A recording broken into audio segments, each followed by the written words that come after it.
வாழ்க்கையில் எதை விரும்புகிறோமோ அது அந்த அம்பிகையோட அருளால் தானே வந்து சேர்ந்துடும்.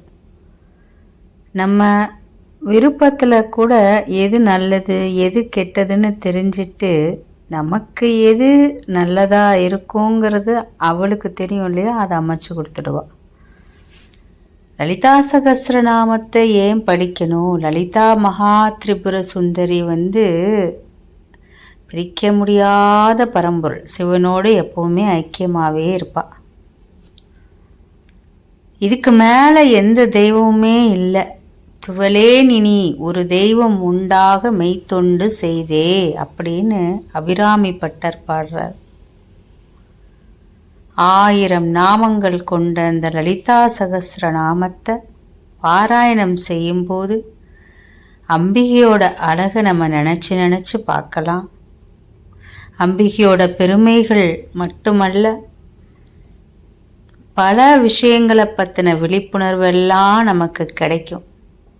ஏற்கனவே பார்த்த ஒரு பூ கூட மறுபடி லலிதா சகஸ்ரநாமத்தெல்லாம் படிச்சுட்டு அந்த பூவை பார்த்தா அதில் ஒரு ஞானம் கிட்டும்.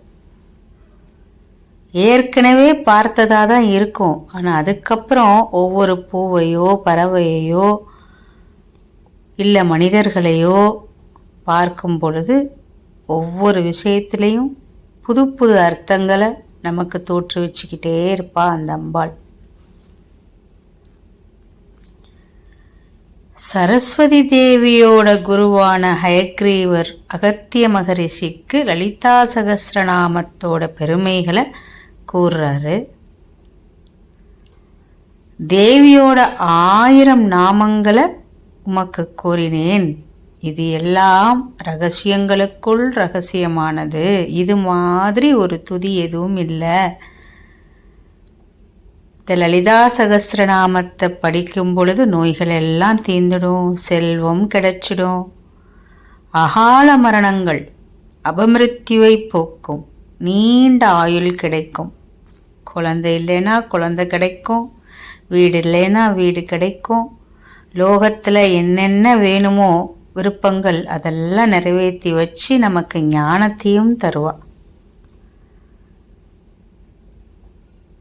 கங்கை முதலிய புண்ணிய நதிகளில் பல தடவை நீராடுற பலன்,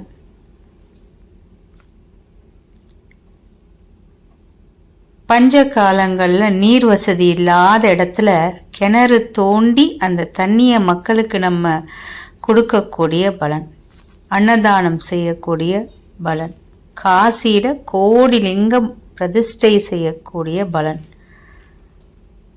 கிரகண காலத்துல கங்கை கரையில அஸ்வமேத யாகம் செய்யக்கூடிய பலன், இப்படி என்னெல்லாம் தரா. இந்த லலிதா சகஸ்ரநாமத்தை பாராயணம் செய்யறதுனால இவ்வளோ பாக்கியம் நமக்கு கிடைக்கிது. எனக்கு ஏன் இப்படிலாம் பிரச்சனையாக இருக்குது, இது ஏன் நடக்குது, என்ன நான் பாவம் செஞ்சேனோ அப்படிலாம் நம்ம யோசிக்கிறோம் இல்லையா. முதல்ல நம்ம பாவத்தை நீக்கினாதான் நமக்கு வரக்கூடிய எல்லா வரவுகளும் வரும். அந்த பாவத்தை அந்த லலிதா சகஸ்ரநாமம் பாடும்போது அம்பாள் தீர்த்திடுவா. இந்த லலிதா சகஸ்ரநாமத்தில் இல்லாத ஒரு விஷயமே இல்லை. லலிதா சகஸ்ரநாமத்தை பௌர்ணமி அன்னைக்கு அந்த சந்திரனையே நம்ம லலிதா தேவியா நினச்சி படிக்கும்போது நோய்கள் எல்லாம் போயிடும், பூத பிசாச உபாதைகள் விலகும். பாராயணம் பண்ண பண்ண நம்மளால் சரியான ஒரு முடிவெடுத்து எதையும் பேச முடியலை, சரியான ஒரு விளக்கம் யாருக்கும் சொல்ல முடியலனா கூட அதெல்லாம் சரி பண்ணுவா. நம்ம ரொம்ப அழகாக பேச ஆரம்பிச்சிடலாம். நம்மோட நாக்கில் சரஸ்வதி தேவி குடியேறிடுவா. நம்ம படிக்க படிக்க நம்ம கூடயே அவள் இருப்பா. அப்புறம் எப்படி எதிரிகள் நம்ம கிட்ட எதிர்த்து பேசுவாங்க? அவங்களால பேச முடியாது. வாக்ஸ்தம்பம் செய்து விடுவாள். அரசனே எதிர்த்தால் கூட அந்த பக்தனுக்காக அவ நிற்பாளாம். பக்தனோட அந்த அரசனே தோல்வி அடைஞ்சிடுவாங்களாம். யாரு இந்த லலிதா சகஸ்ரநாமத்தை அன்போட அம்பாளுக்காகவும் தனக்காகவும் பாராயணம் பண்ணிக்கிட்டே இருக்காங்களோ அவங்களோட பார்வை பட்டாலே தோஷங்கள் எல்லாம் விலகிடுமா. இந்த ஸ்ரீவித்யை போன்ற ஒரு மந்திரமோ லலிதாம்பிகையை போன்ற ஒரு தேவதையோ லலிதா சகஸ்ரநாமம் போன்ற ஒரு சகஸ்ரநாம ஸ்தோத்திரம் இந்த உலகத்திலேயே இல்லை அப்படின்னு சொல்லியிருக்காங்க. எங்கேயோ எப்போவோ இந்த அம்பிகைய நம்ம வழிபட்டுட்டே வந்திருப்போம். இந்த பூர்வ ஜென்மம் அப்படிங்கிற ஒரு புண்ணியம் இருக்கு. அந்த புண்ணியம் இருந்தால் மறுபடியும் நம்ம இந்த லலிதா சகஸ்ரநாம பாராயணத்தை செய்யக்கூடிய வாய்ப்பு கண்டிப்பா கிடைக்கும்.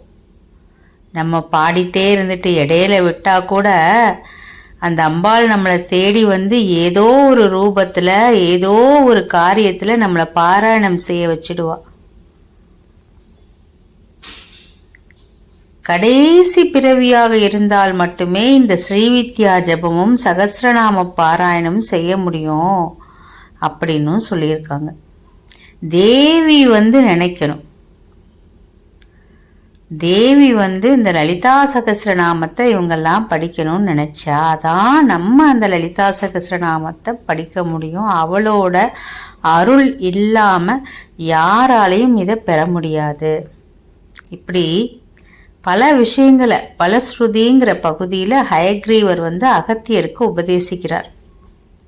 இப்படிப்பட்ட சிறப்பு வாய்ந்த பாராயணத்தை நம்ம செய்யும்போது லலிதா தேவியை வழிபடும் பொழுது அனைத்து தெய்வங்களையும் வழிபடக்கூடிய புண்ணியம் நமக்கு சேர்ந்துடும். அதனால நம்ம இந்த லலிதா சகஸ்ரநாம பாராயணத்தை